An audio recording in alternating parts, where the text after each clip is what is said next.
ഉണ്ടക്കൈ ചൂരൽമല പുനരധിവാസത്തിൽ പ്രാഥമിക നടപടികൾ സർക്കാർ തുടങ്ങിയാണ്. ഏറ്റെടുക്കുന്ന എസ്റ്റേറ്റുകളിൽ സംയുക്ത സർവേക്ക് തുടക്കമായി. 10 ഗ്രൂപ്പുകളായി തിരിഞ്ഞാണ് സർവേ. കമൽ കൂടുതൽ വിവരങ്ങൾ നൽകും. കമൽ, പുതിയ വർഷത്തിൽ ഒരു നല്ല വാർത്തയാണ്. മുണ്ടക്കൈ ചൂരൽമല ദുരന്ത ബാധിത പ്രദേശത്ത് അവിടെ നിന്ന് വരുന്ന ഒരു കാര്യം, അവിടെ പുനരധിവാസത്തിന് സംയുക്ത സർവേ നടത്താൻ തീരുമാനിച്ചിരിക്കുന്നു.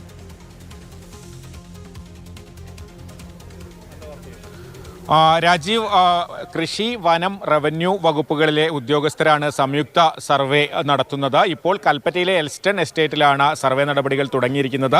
10 ടീമുകളായി തിരിഞ്ഞാണ് സർവേ നടത്തുക. ഈ സർവേ എന്ന് പറയുമ്പോൾ അതോടൊപ്പം ഈ ഭൂമിയിലെ കാർഷിക വിളകളുടെയും വൃക്ഷങ്ങളുടെയും മഹസറൊക്കെ തയ്യാറാക്കേണ്ടതുണ്ട്. അതുകൊണ്ടാണ് ഈ 3 വകുപ്പുകളിലെയും ഉദ്യോഗസ്ഥർ ഇതോടൊപ്പം ചേരുന്നത്.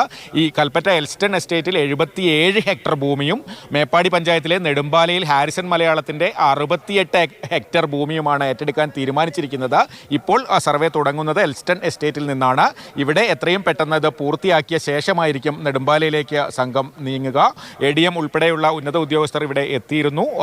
എല്ലാവർക്കും നിർദ്ദേശങ്ങളൊക്കെ നൽകി മടങ്ങിയിരുന്നു. ഇപ്പോൾ 3 വകുപ്പുകളിലെയും ഉദ്യോഗസ്ഥർ ടീമുകളായി തിരിഞ്ഞ് സർവേ നടപടികൾക്ക് തുടക്കം കുറിക്കുകയാണ്.